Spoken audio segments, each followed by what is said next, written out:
A Range Rover Sport ought to deliver exactly what its name suggests, a luxurious Range Rover travelling experience with a dramatic extra dose of sporting capability. This second generation model delivers in both regards, frightening German luxury SUV rivals by matching them on tarmac while still obliterating them off-road.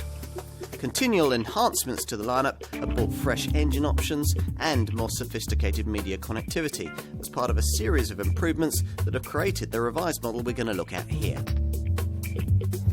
The vast weight savings made in creation of this second generation model make a considerable difference to the way this car feels on the road. Designer Jerry McGovern wanted to create what he called the Porsche 911 of SUVs, and sure enough, the feel you get at the wheel of this car in what's called the command driving position anticipates a very different and far more involving driving experience than you'd normally expect from a large luxury SUV. Further helping here are the range of so-called dynamic driving aids that you get as standard. That's providing you avoid entry-level trim. These include dynamic response active lean control and torque vectoring to help you get the power down through the bends. Plus there's adaptive dynamics variable damping too. Plus, there's a dynamic program that, when selected, instantly switches everything into red mist mode. Now, you'll really want this if you choose one of the more powerful engines, perhaps the 339 bhp SD-V8 diesel or one of the supercharged petrol units, 340 bhp 3-litre V6 and a 5-litre V8, developing either 510 bhp or in the top SVR model as much as 550 bhp. At the other extreme, at the foot of the range, an entry-level 240 bhp 2-litre SD4 4-cylinder diesel unit's been introduced, but most customers will continue to prefer the 306 bhp SD-V6 diesel unit that we've been trying here. This engine mixes ready performance with decent frugality. 40.4 mpg is possible on the combined cycle and 185 grams per kilometre of CO2. Like the other more powerful units, it also comes as standard mated to electronic air suspension, which not only improves the ride but also gives this car superb off-road ability. Avoid entry-level trim, and that'll be further enhanced by a twin-speed low-range gearbox, all-terrain progress control and a terrain response 2 system that can automatically set the car up for the type of ground that you're going to be driving over. All models get a clever low-traction launch system that's there to assist you when you're pulling away from a standstill on low grip surfaces, and this car can lug along up to 3.5 tons. Imagine you were toned, fit and nearly 20% lighter. How would you look? Sharper? Smarter? Younger?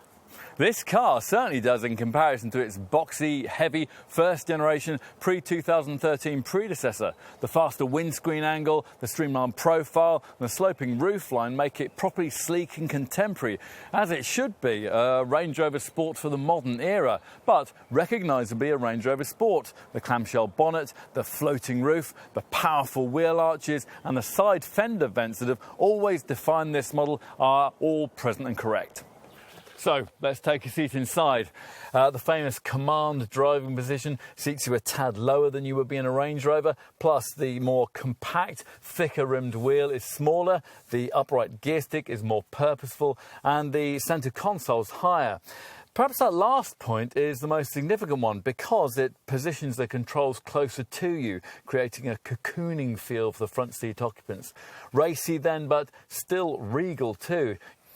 There's plenty of high tech too, some of it more effectively presented than others.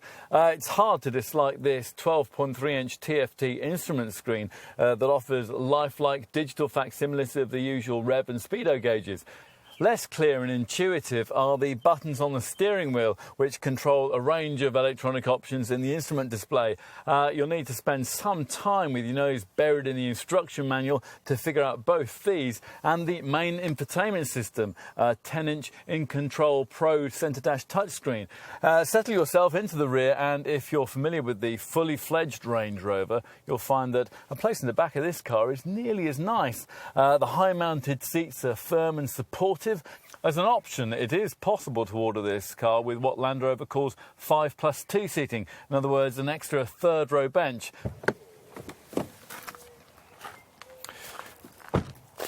Finally, let's have a look in the boot. Now, the powered tailgate, which can be gesture controlled, rises to reveal a huge 784-litre boot, which can be extended to 1,761 litres if you flatten the rear seats. With the fully fledged Range Rover being these days very much a plutocratic purchase, it's this sport model that for us now most faithfully continues a model line stretching all the way back to the 1970 original. That very first Range Rover was a car you didn't have to be afraid to use as intended, on or off-road. Nor is this one, usefully improved in this revised second generation form. True, it's a pity that the entry trim level does without some of the key on and off-road features, and also that it's necessary for potential customers to pay significantly more than they would for some less sophisticated rivals, especially if they want to buy in at the SDV6 level that probably shows this model at its best. Still, the right version of this car offers exactly the right kind of luxury SUV experience for those who are fortunate enough to be able to enjoy it.